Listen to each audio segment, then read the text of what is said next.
Yeah, what we've been looking at lately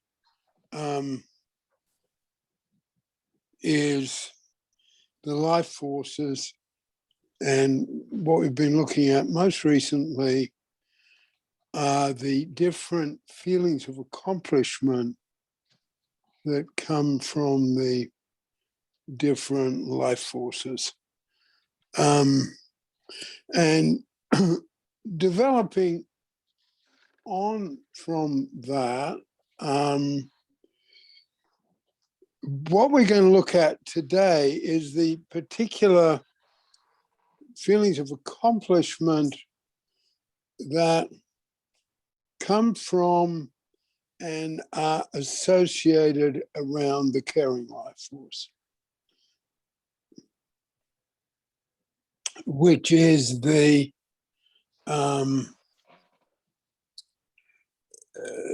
life force that most of us and people like us will be into in some predominant but not exclusive sense, you know, and certainly we've been looking at lately in different ways. People who have work in the caring professions and lose touch with their caring life force, lose touch with what Dave called rejectiveness, they're going to lose touch with their ability to achieve change. And that means they stop getting feelings of accomplishment. That means they feel crummy about their work. That means they feel guilty about their work. You know, and this is a dynamic that happens in in some ways in the higher echelons of psychiatry.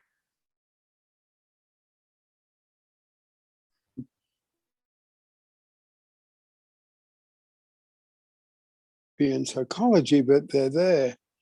And this particular dynamic of feeling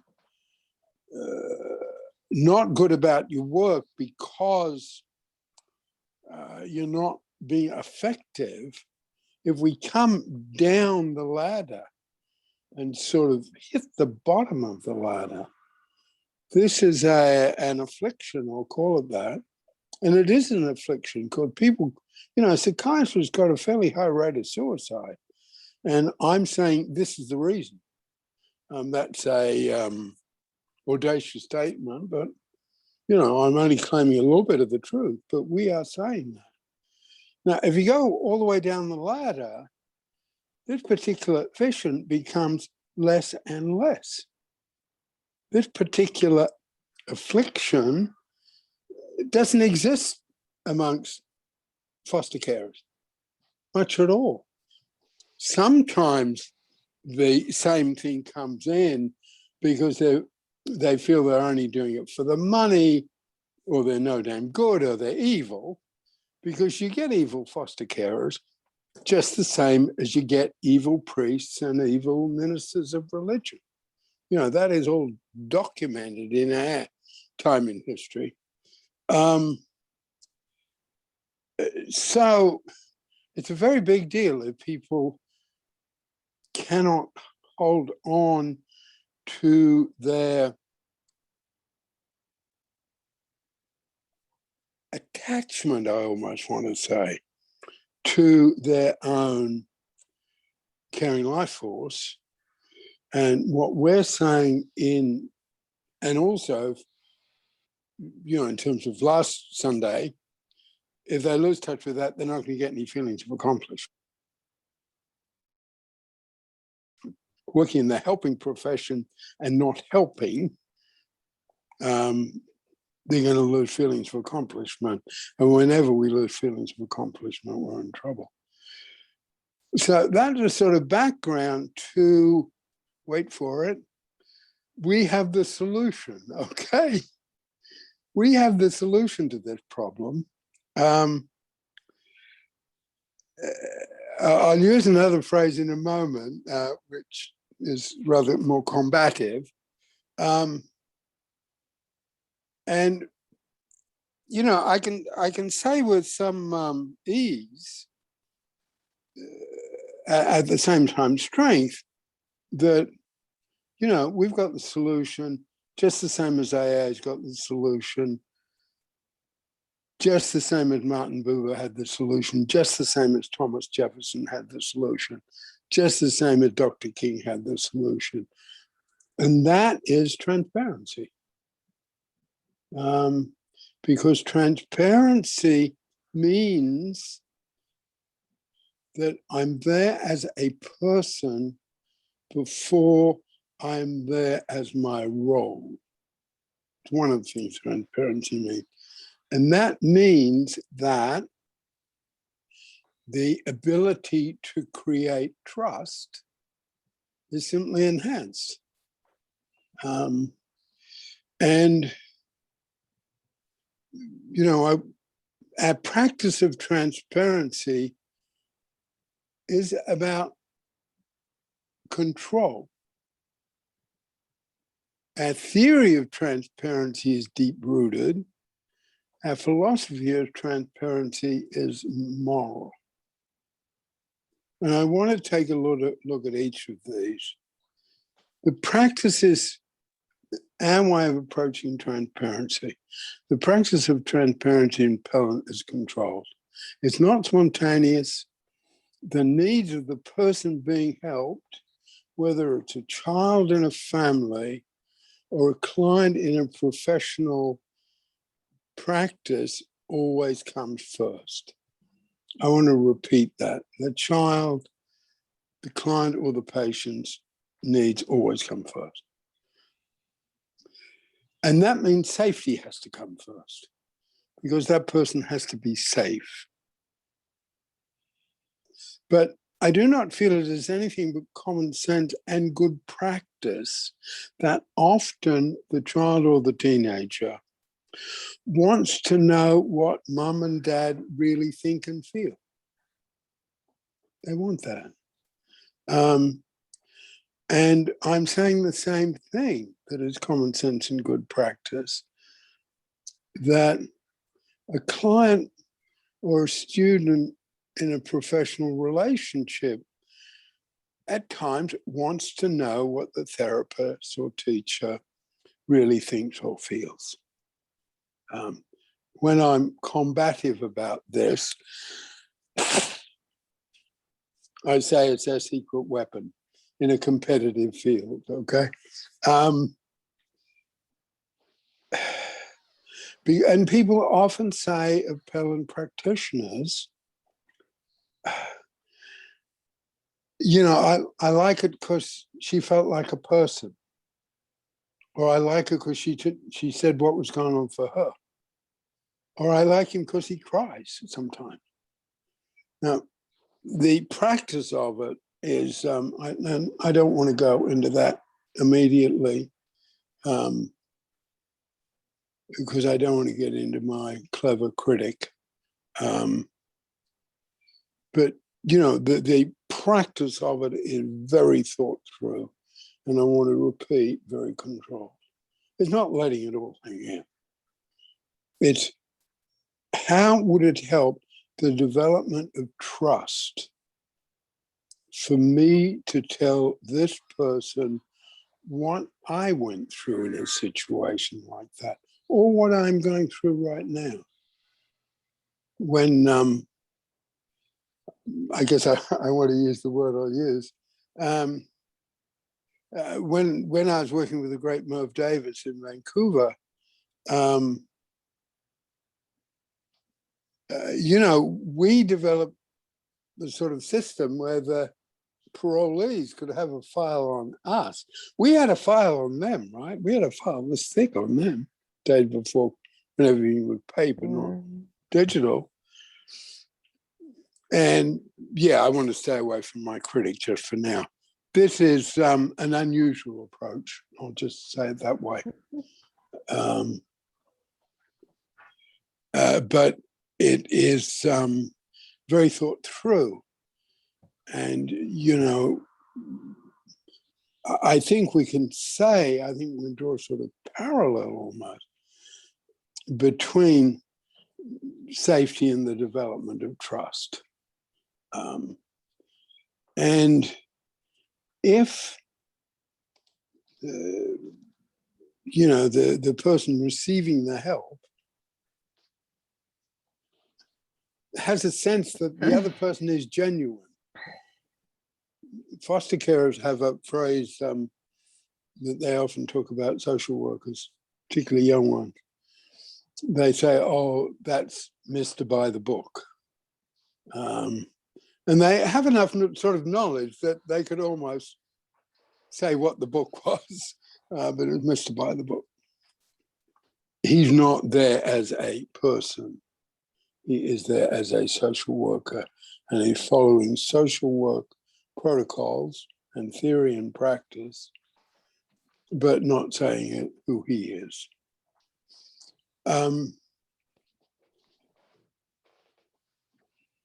So, the way we use transparency is safe, controlled, thoughtful.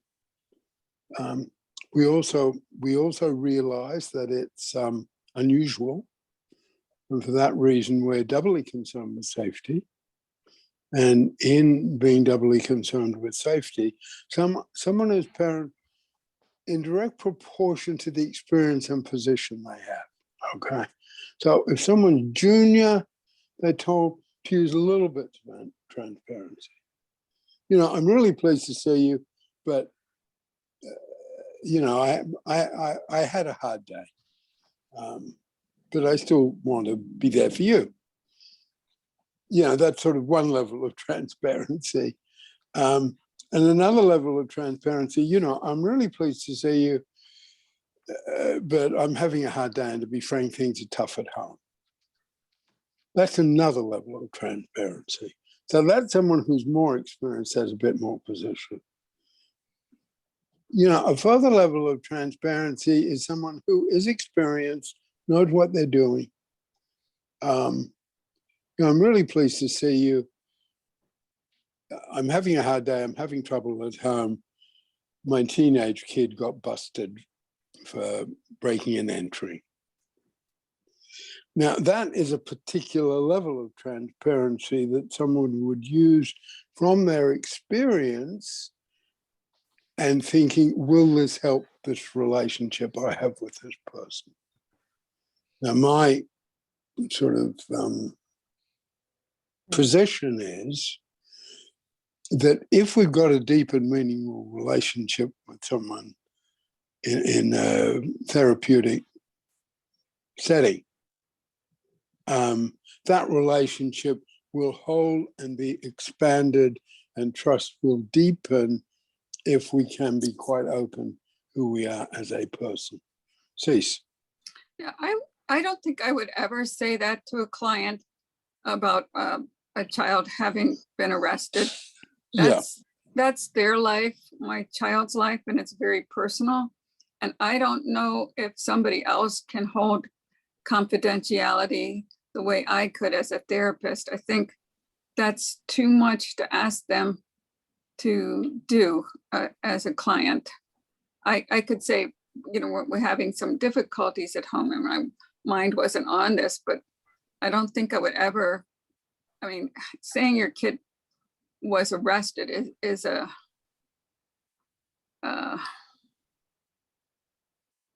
that's a pretty deep thing to trust a client's gonna be able to keep that confidential. And there's really no reason for them to know exactly what happened. I just would never do that. I don't understand why that would.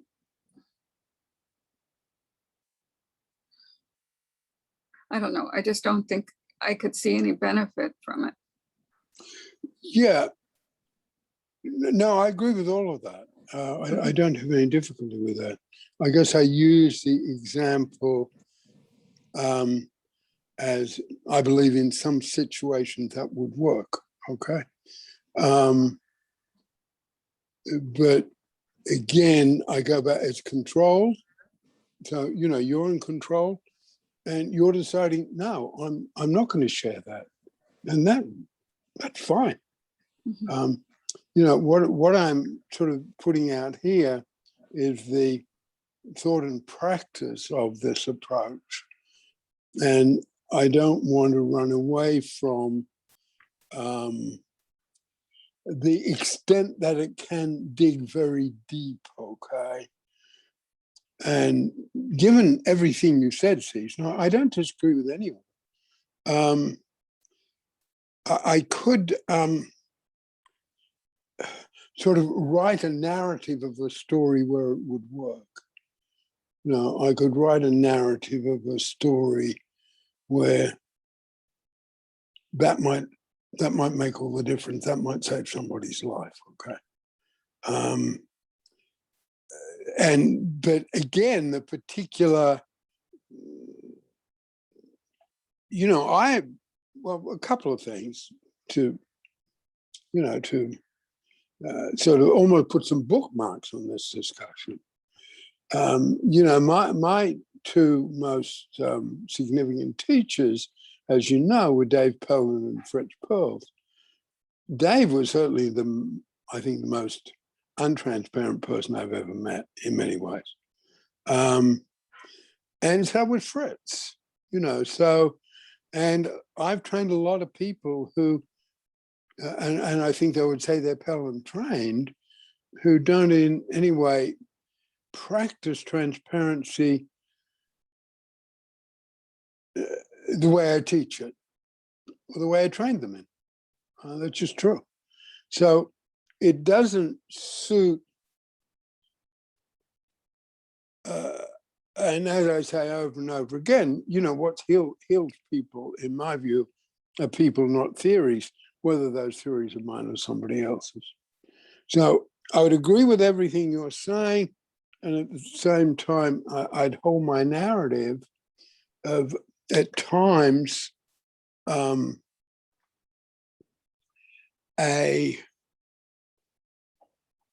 looking for the right word, a very deep and detailed transparency can be valid and legitimate. I guess that I think they're the words I want to use. If, you know, the way you stated it, you know, there's nothing about transparency that is spontaneous. There's nothing about transparency in Pellin terms. We're talking about letting it all hang out. You know, there's nothing about transparency that means I've got to stand up in the middle of the room and take all my clothes off. You know, maybe what I want to say, I'd be terrified to stand up in the middle of the room and take all my clothes off. But it's finding a way, and you know, the check marks of transparency. Is it good for the client? Am I comfortable with it? And I will say over and over again, if you're not comfortable with it, don't do it. If you're not comfortable with it, don't say it. If you feel you want to be transparent, but you got any doubts, either you're going to have another time to meet with this person, so you could be transparent at another time, or you're never going to meet with them again, so you shouldn't take any risk on this one. So it is not, it is, I go back to the first thing I said, it is controlled, okay? Controlled, yeah, Vic. Am I being heard? Yeah. You can hear me, thanks.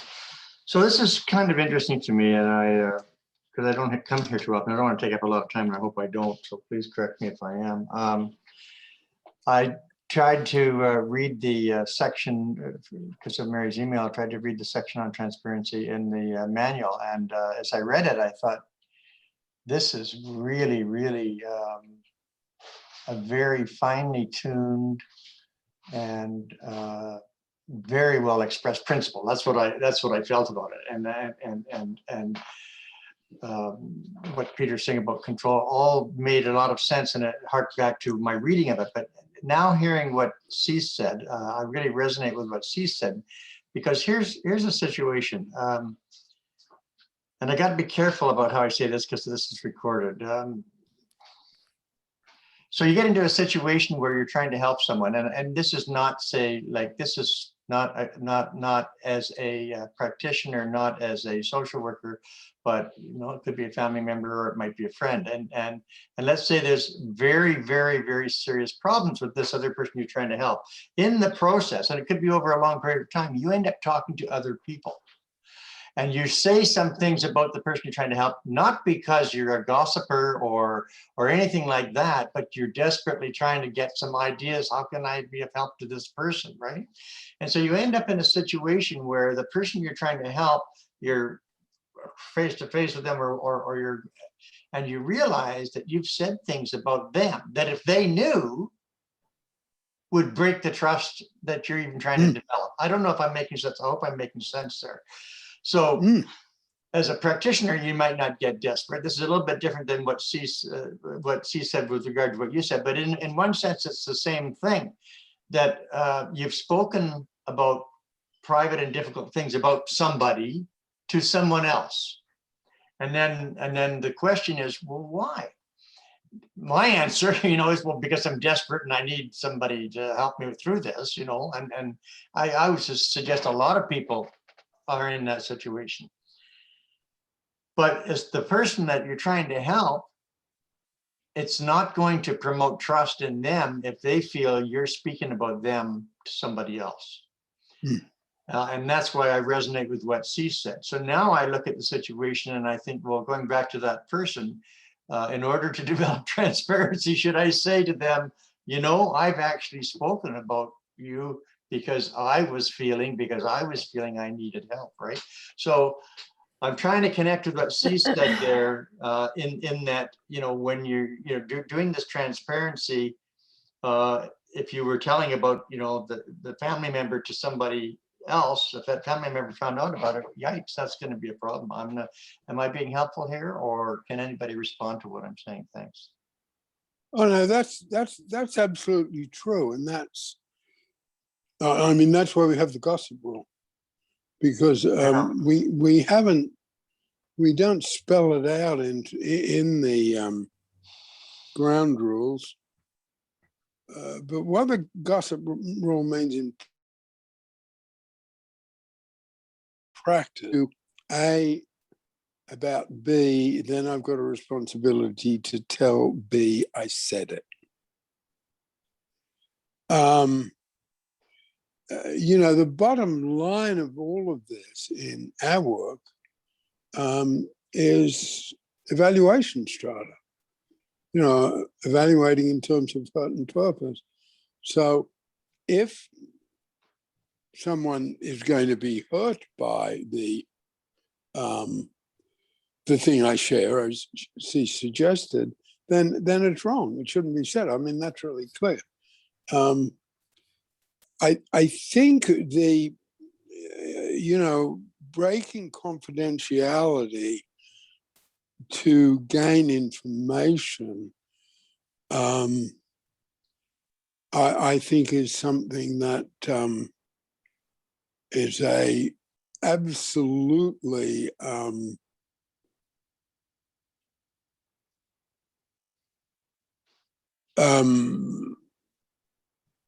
something that needs a lot of thought.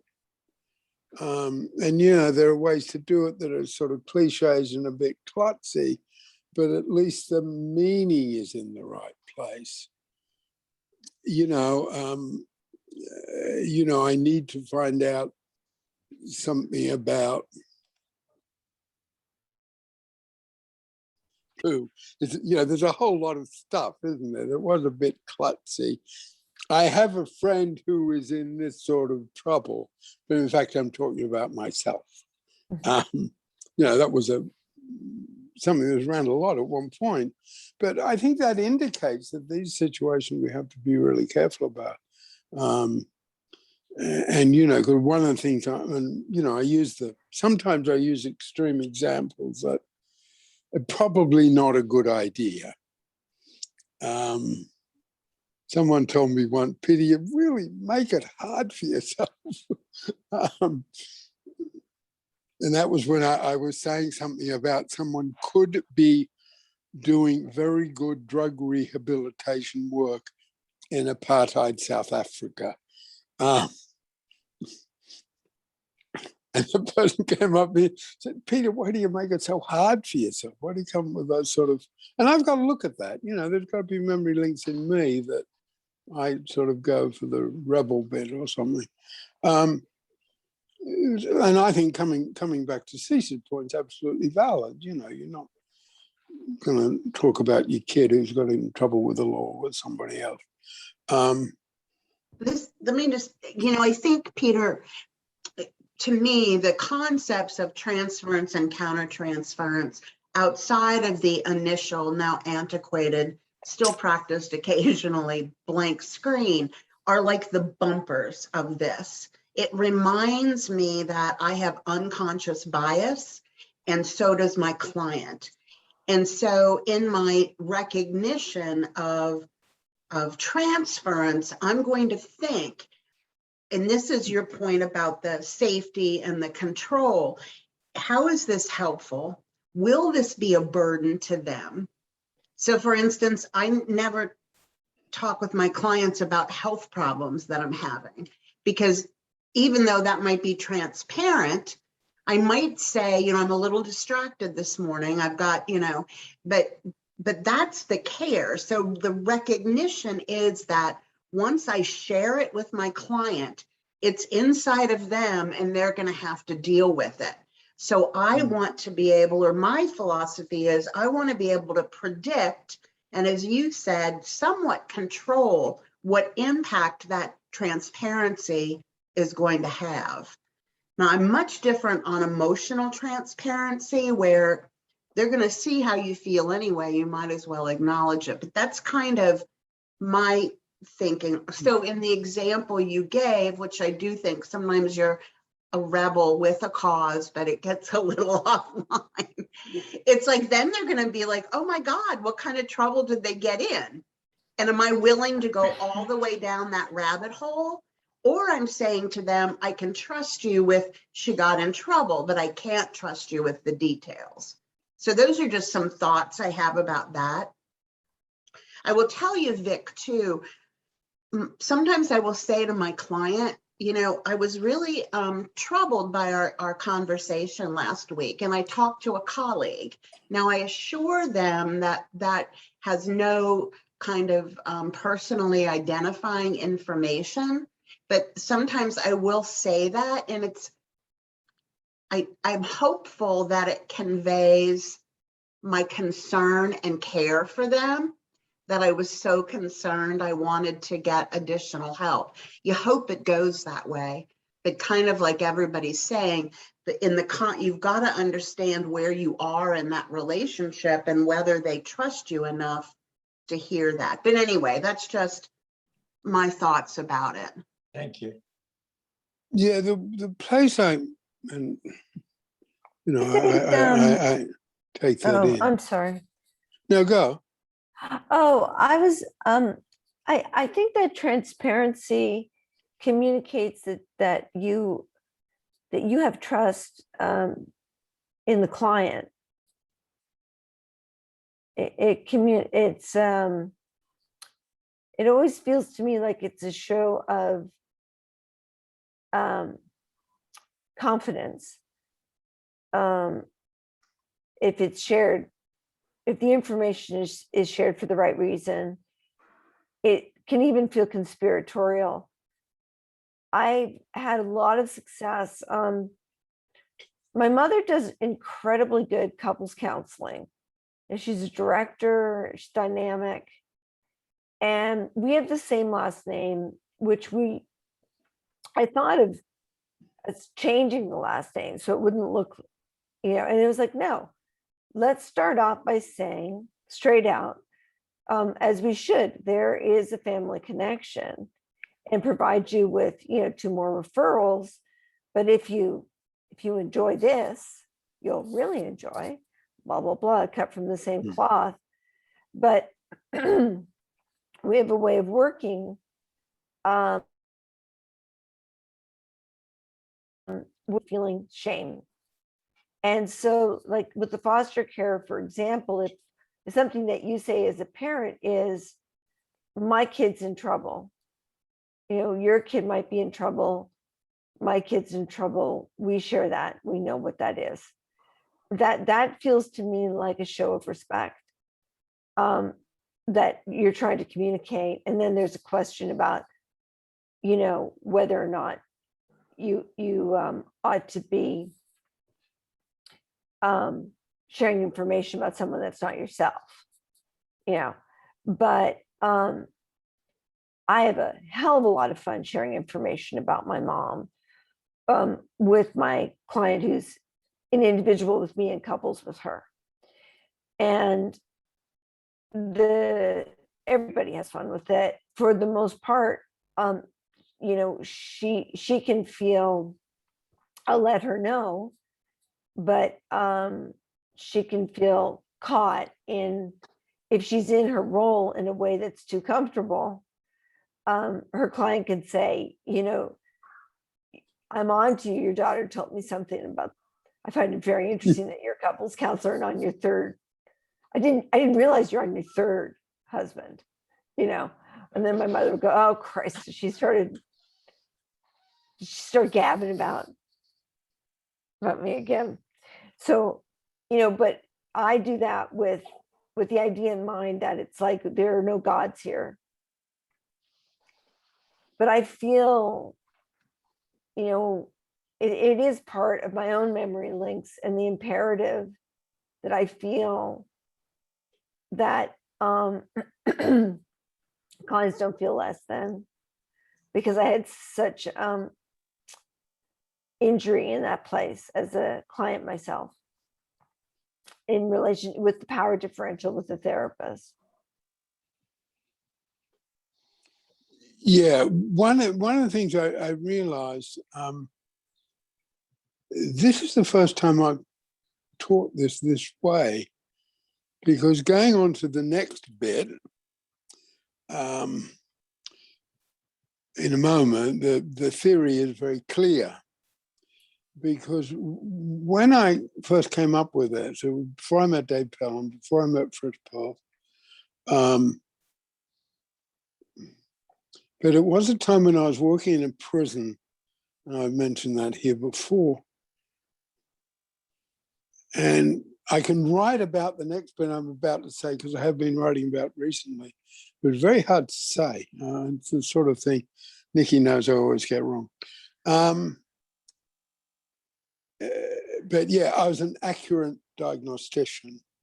And because I was an accurate diagnostician, I got recognition from the custodial side. The senior lieutenant who wore the uniform. And because of that, I had some power. So I was just sort of exploring, just being more open. Look, it started with something sort of simple. It's Friday, I'm leaving, at 5 o'clock. And this, by the way, Vic, was in Haney, British Columbia, which is not that far from where you live. Yeah. I don't know if I could cope if I was locked up here. You've got all sorts of abilities to cope. I don't have. And it sort of started there. And then there was a particular challenge, which I've said here, but it is literally the start of transparency. The theory with Dave and caring and rejectiveness came later. But there was a guy called Saul Alinsky, who was a very famous American, and he was the father of community organization, the community organization that, of course, two points. Saul Alinsky's work was Hillary Rodham's MA thesis. She later became Hillary Rodham's Clinton. And of course, it was the field Barack Obama worked in before he went into politics, community organization. Anyway, he was giving a presentation to us because he was a giant in America. I mean, he still is he still is a figure of hate on the conservative right. Anyway, this was towards the end of his life when I met him at a presentation he gave. They're very charismatic. And I think I've told this story here before, but it was literally the start of my exploration of transparency. As he looked around the room and he'd sort of point to someone sort of rhetorically, you've got trouble with your finances, you're having an affair, you've got an alcohol problem, your kids aren't doing any good, you go to AA meetings, but you don't tell anybody in the office. And he just went round essentially saying, you are a bunch of social workers who have your own problems.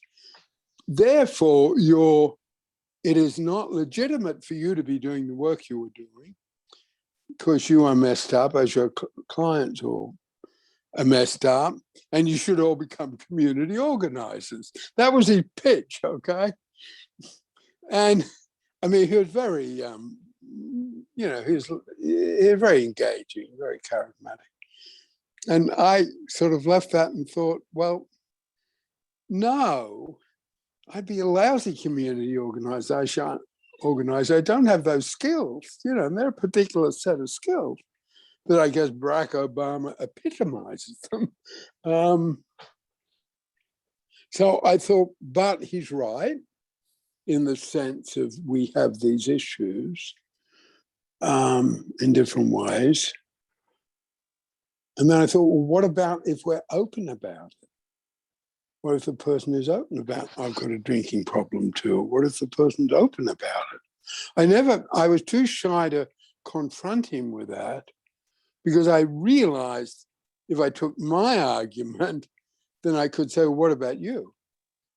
But I was way too shy. But that was literally the start of my theory of transparency. Okay, and then it's how do you do that? And then particularly as I became more experienced in therapy, and my style of therapy, counseling, social work was always sort of very interactive, okay? And there are often sort of power clashes.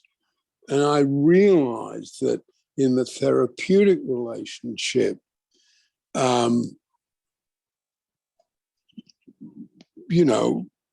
power clashes, power struggles happen a lot because of lack of transparency. But going on to the theory behind it, which is always what I start with, because it was, I'm looking for the right description. It was exceedingly unpopular when I first came out with it. And that's a mild statement. Absolutely true. It would have been exceedingly unpopular. You're exactly right. Yeah, thank you, Nan. No, it's absolutely true. Yeah, and I was attacked. And I was attacked with cheap shots, Oh, Peter Fleming talks a lot and doesn't understand boundaries. Or Peter Fleming's too involved with his inmates on his block and doesn't understand countertransference. I was taken apart. So I sort of stepped back from it, and then I have this, right? Which this is where I don't know why I didn't start with this. No, I wanted to start with the practice today. But, I don't know if I used to be able to do it so smoothly. I could do it in about 30 seconds. Our theory of transparency is very clear.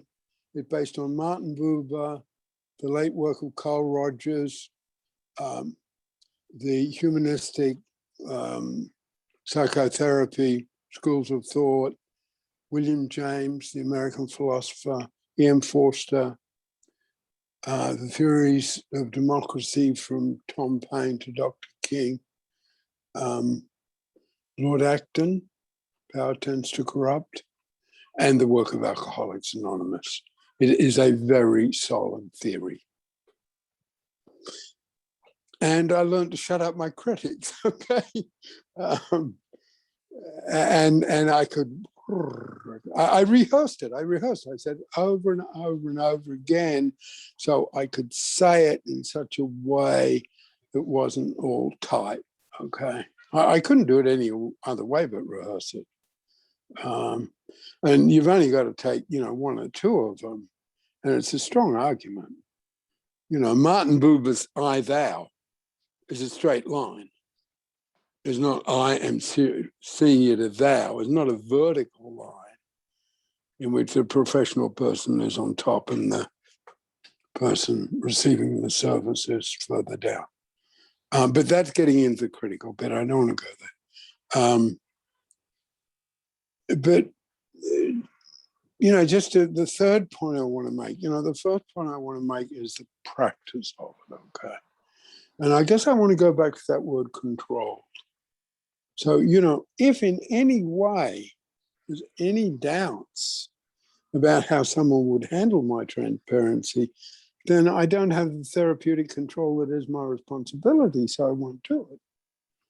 And I do draw a parallel, as you know, to a family and, the parent who had been transparent to the child will be transparent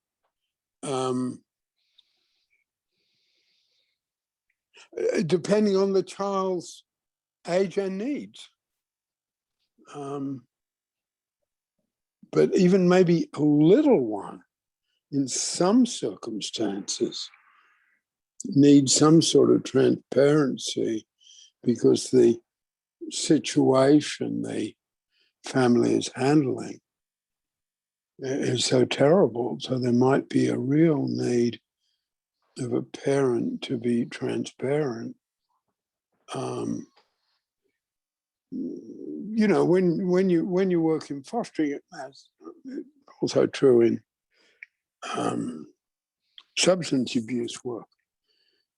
You come across awful situations. A dad who goes to prison for murder, or a dad who goes to prison for sexual abuse. And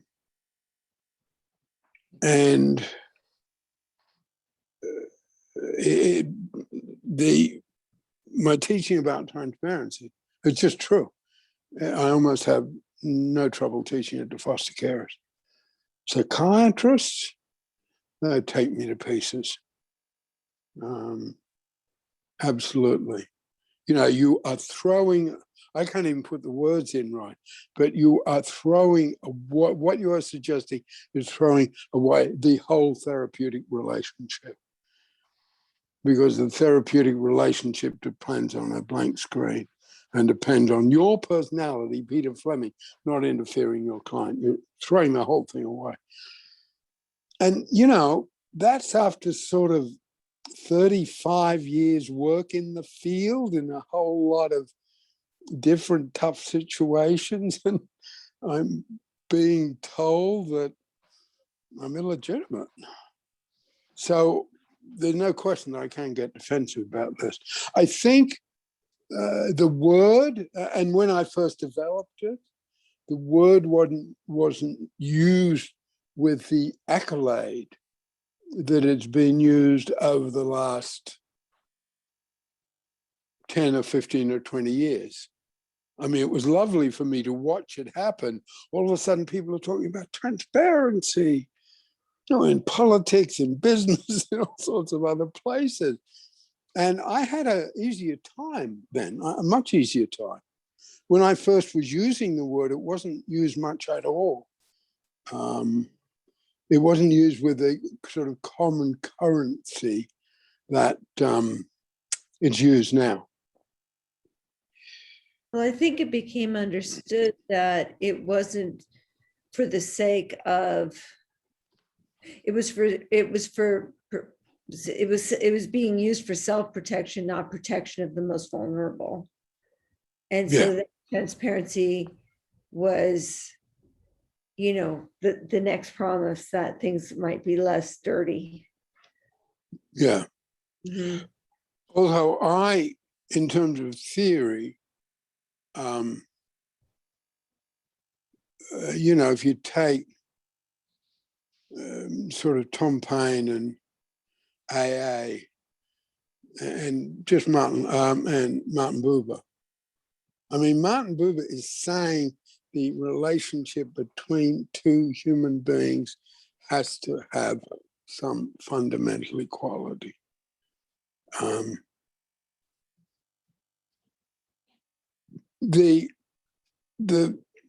I do want to say this is my work, not David's. I feel it's based on David because he said a couple of things, one of which we've not touched on much here.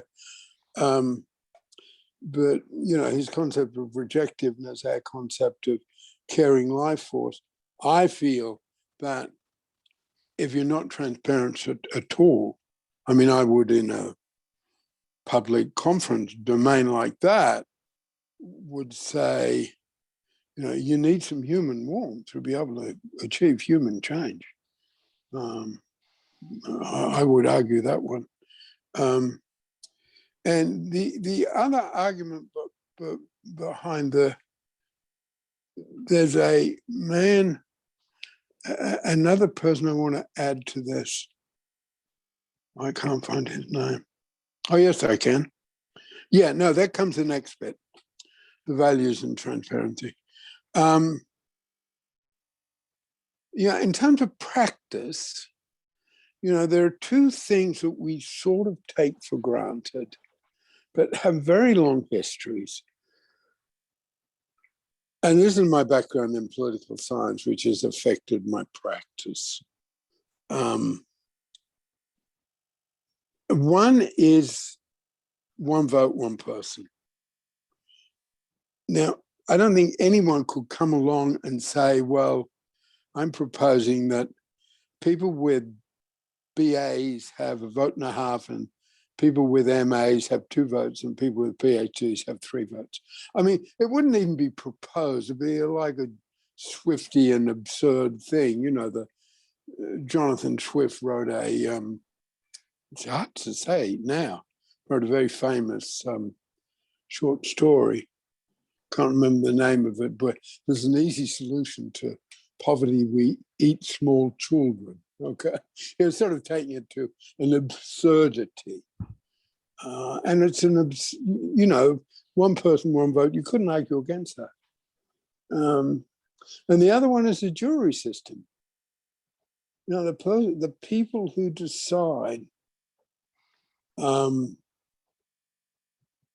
who is innocent or guilty are not legal experts.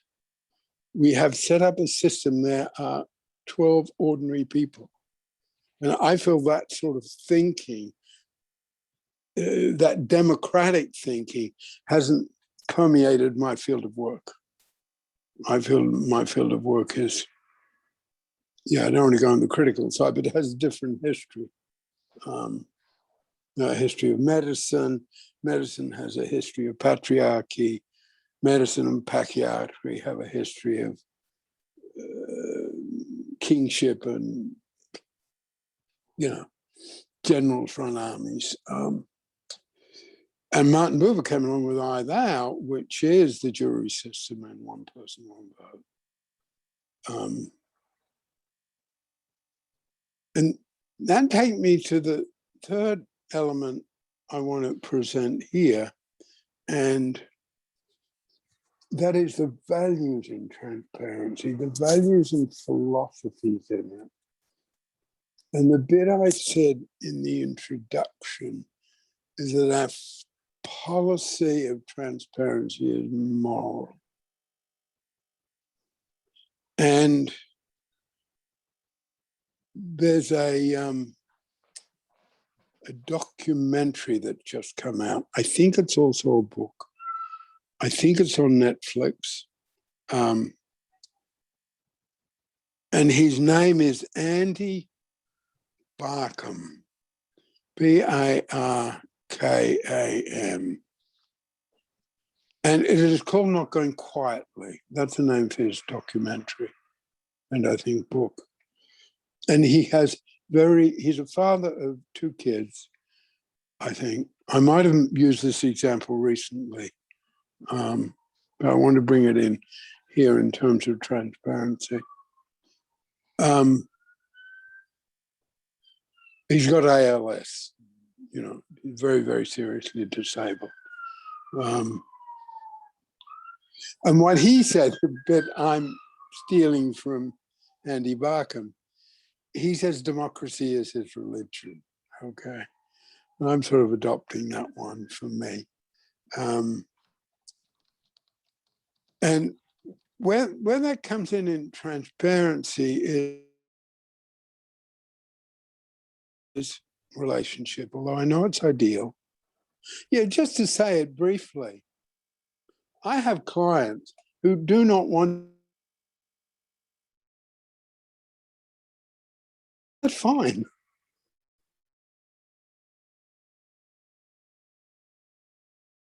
A little irritated. Well, Peter, I know that's important to you, but that's not what I'm here for. And that's fine. There's no problem there.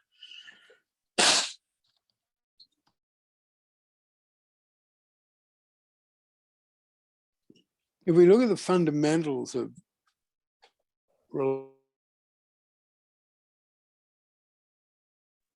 and how, we don't live in a time when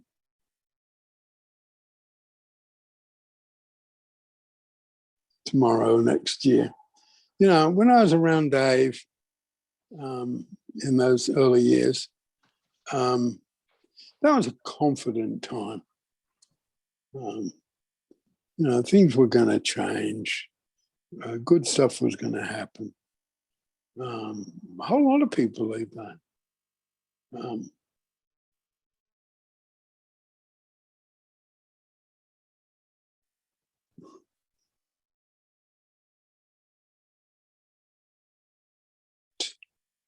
And then,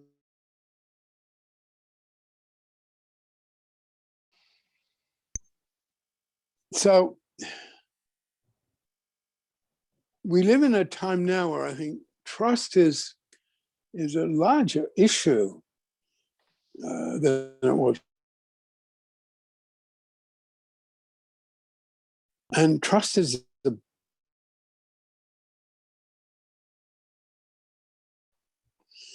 and as validly, legitimately as transparency. And I think that's within a nourishing family, within work. Now, when the mum and dad aren't going to be transparent in a way that will be a burden on the children, that'd be a misuse of transparency. And some bad parents do that. Bad parents misuse transparency, just the same as corrupt. Yeah, transparency is a sharp tool. It can be used to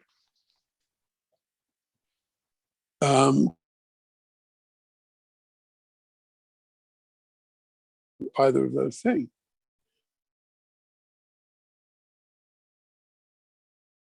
Transparency would probably I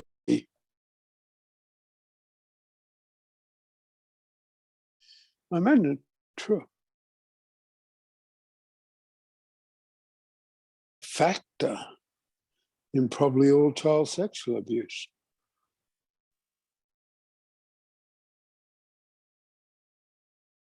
Those are the examples. So a bit like sustaining purpose. Sustaining purpose can be Adolf Hitler or QAnon.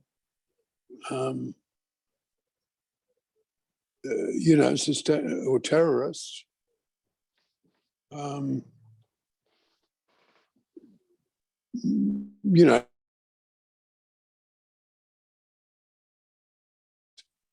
which is then used for evil purposes.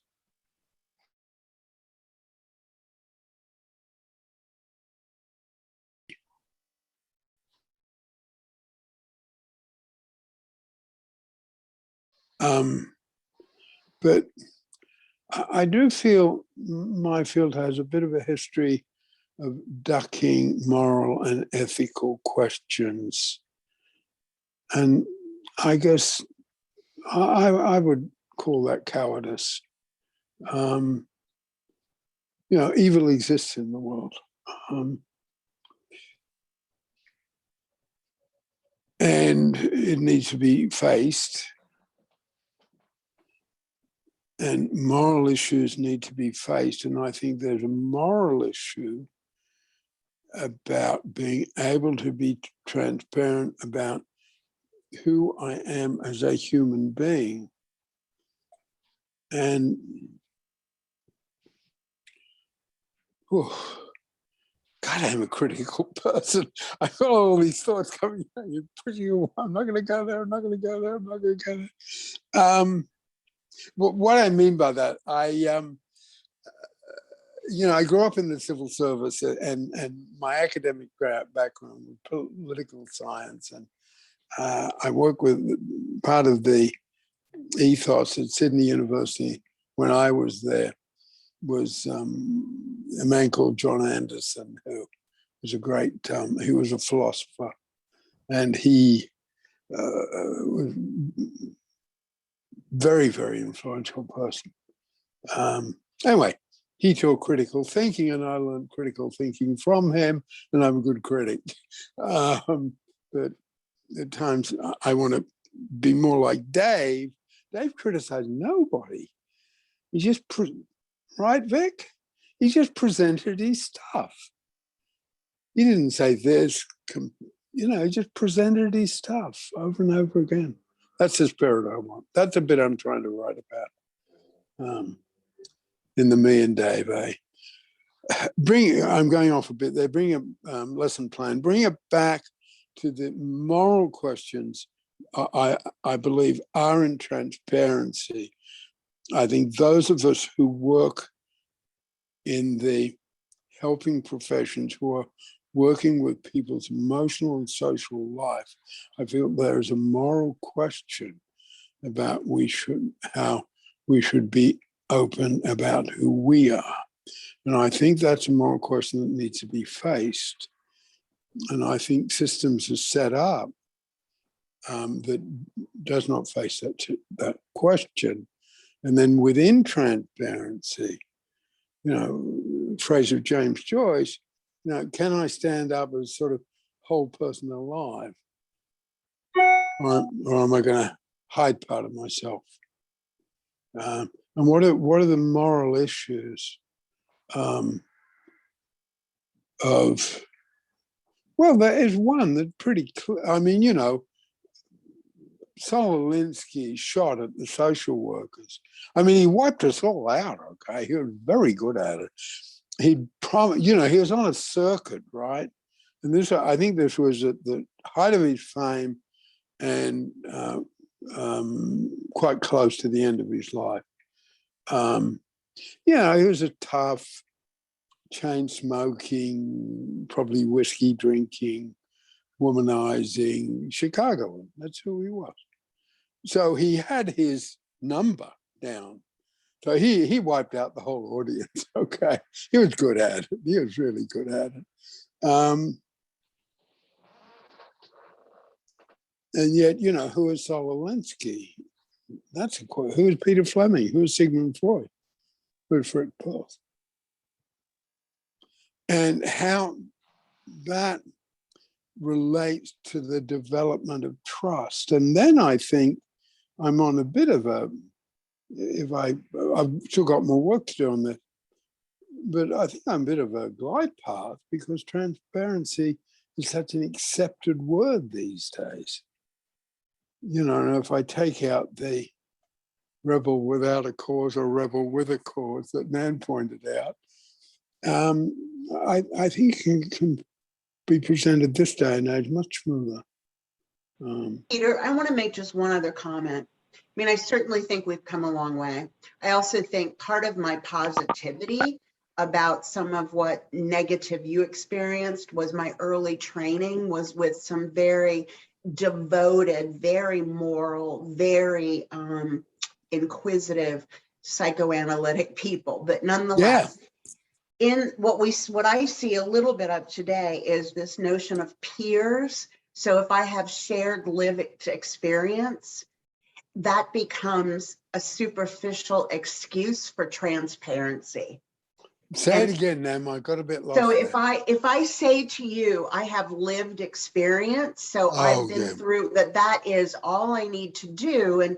And part of what I'm trying to do in my minimal teaching I do, but that's just scratches the surface. That's like saying I have white hair.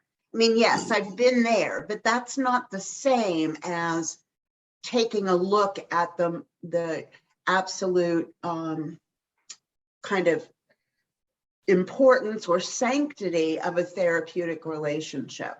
Mm. Yeah, no, I feel critical. because someone stole my stuff about transparency. Oh, did they? Yeah, a friend called John Rowan. I didn't mind. Well, now I'm going to look him up. And he wrote a book on self-disclosure in the therapeutic work. And I debated it with him a bit. But it's not, self-disclosure is something different. Transparency is to some extent, well, you know, another word that's difficult because it's been overused. You know, transparency sort of got to be authentic. It's like when we do the virtual Pellin in Italy, you know, we do rounds. You can't rehearse what you're going to say in a Pellin round. It doesn't work. I know I do it and it doesn't work. So there's something about the combination of transparency and the gestalt here and now. It's got to be now I'm feeling this more than I know what you're going through because I've been divorced. I mean, that can be okay, but it can end up being a slight sort of cop out. I know what you're going through. I've been there and look at me, how well I'm doing. Well, thank you very much. It doesn't quite work. It's a complicated one. It's a very, very complicated one. And I guess, you know, if I was smarter, I would have said right at the beginning, well, all I wanted to do is open a question. I didn't. I sort of came in with my rebel without a cause motorcycle, okay. My Harley, I drove it. No, you are a rebel with a cause. Okay. Yes, Cynthia. Okay, now I'm kind of confused because I was following it and you know, I'm not a therapist. I've never been a therapist, you know, as a lawyer and as an astrologer, it's a different, you know, you are, as a lot of this sounds like common sense. I mean, you know, as an astrologer, you do look at, you know, the transits and based on your life, but you know, it's not always, you know, it's not always a good, you have to decide. And, you know, as a lawyer, there was actually, sometimes you had actually a duty to be transparent. If there was a conflict of interest or there was something else, that you had a duty of full disclosure to your client. And sometimes you even had to make them sign a waiver. I'm saying, you know, yes, I've represented this one. Is this okay? And there was a whole big thing of ethics involved in that. But here's one of the things that I'm confused, because you just said you can't have it rehearsed, you can't have it in the, but then it's not spontaneous. I mean, at the end, in the heat of the moment, do you have time to think through whether it's a good idea or not? I mean, you know, I mean, it would think if it's something that important, it should be thought through. Well, yeah, no, I would say that. But I also see your point about whether it's real or not real. Sorry, I wasn't. Yeah, and there's no real way to tell. I mean, it's a huge question. I mean, it's a huge, if you just take a family, Well, it's a cliche, isn't it? Skeletons in the cupboard. You know how secrets in a family can be so corrosive, and getting them out might be tragic. There's complexities there. And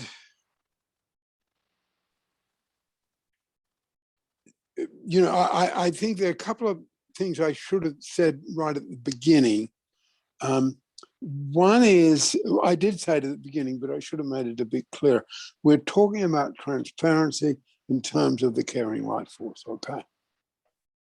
The politician doesn't stand up and say, well, I'm not really sure this policy is going to work. You know, you can't do that. You know, a politician needs to be not transparent. But a great politician will use little bits of transparency to provide authenticity. And it's called connecting with people. Great actors, playwrights, sports people, in the main, it won't work. They'll be giving up power, that transparent. So that's the performance life force and the material life force. We're saying it's something here, we're saying it's something very specific about the caring life force, okay? And I guess what I'm saying is that I feel practitioners in my field of work should be more open. In a particular situation recently, I was looking at the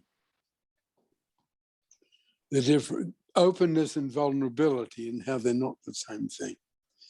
So I guess there's something about a practitioner being open, frank about their life in a way that's safe, in a way that's safe, in a way that's safe. If it's not safe, don't do it. So just to answer your question a bit, Cynthia, if someone's got doubts, then don't do it. It's that simple. And that's what the parent will do. The parent will think, well, I could say this to Johnny, but is Johnny ready for it? You know, your dad had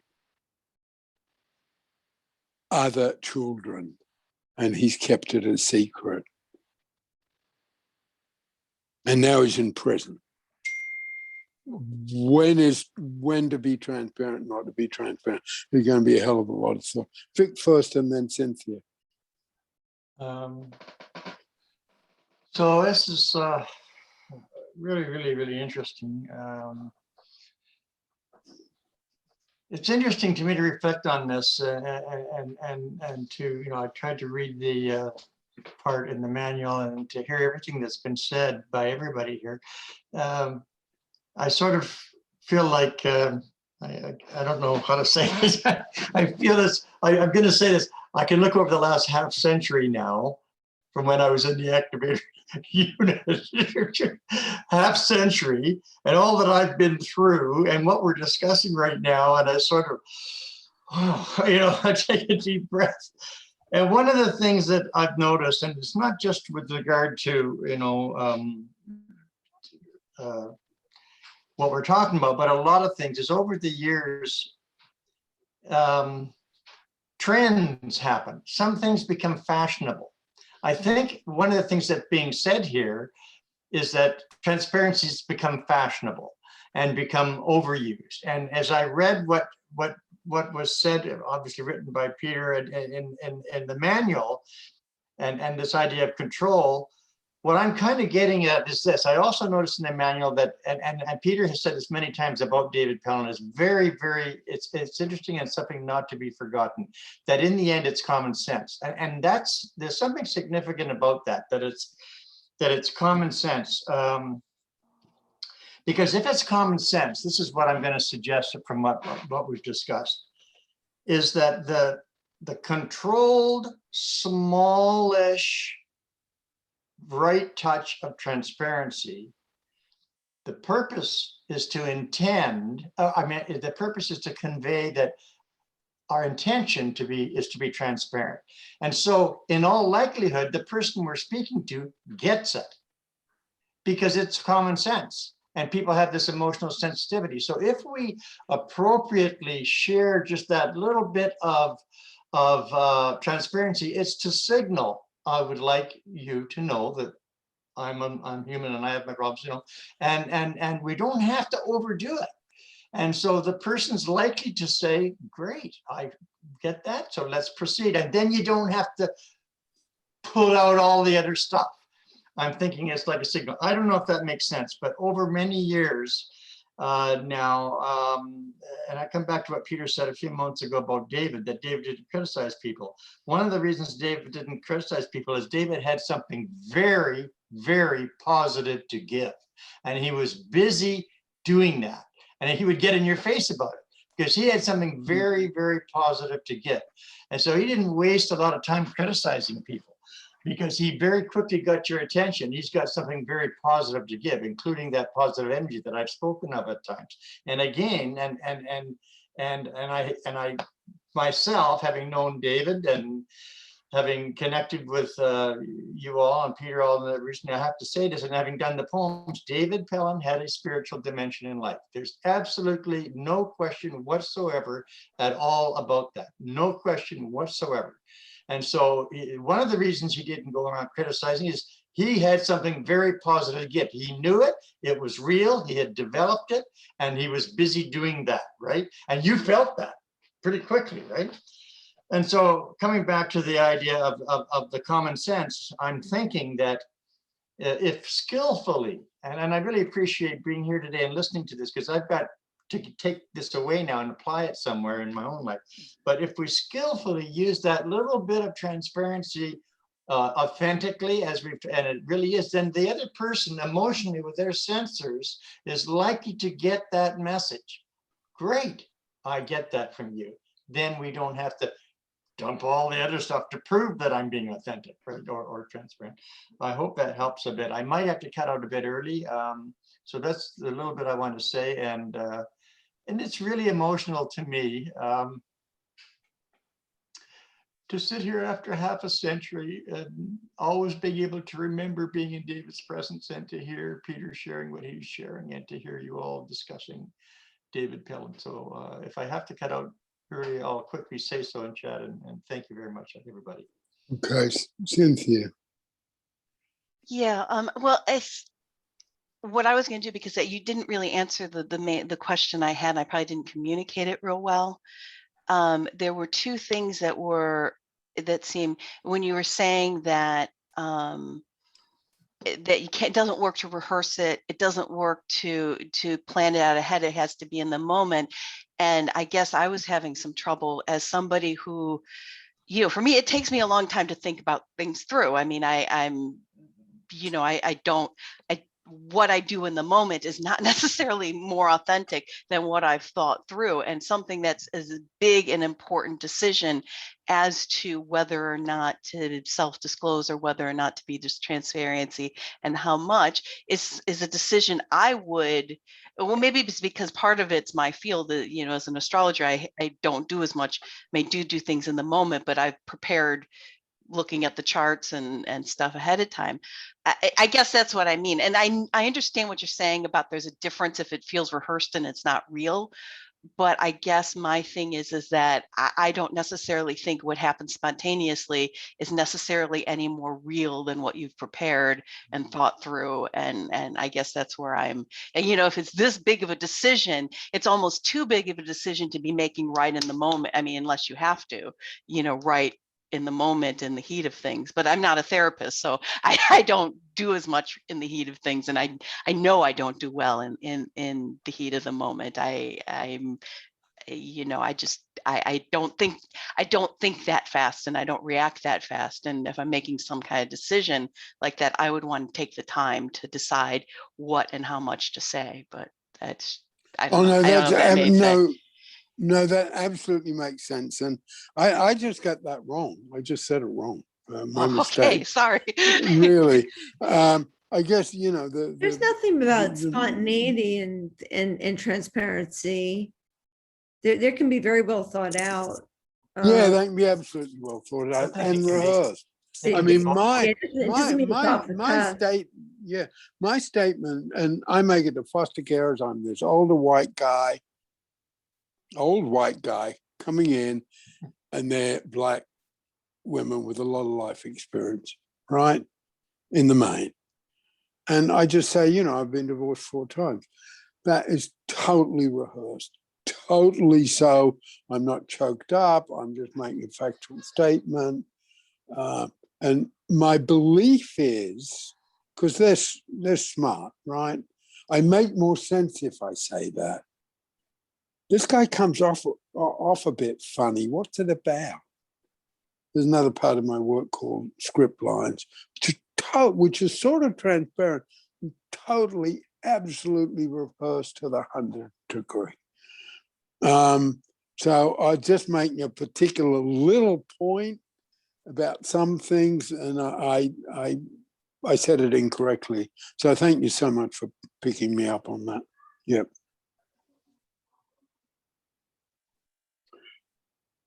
Okay. Well, we have to end there for today. Thank you for coming. As you can imagine, this one was a big deal for me. Oh, thanks. And we're going to look at it with examples on Wednesday. I think I'd like to say it's a big topic, okay? Because it really is, how will I be in the world? You know, how will I be with my clients if because how do you use transparency in law? How do you use transparency in politics? You know, because in a way,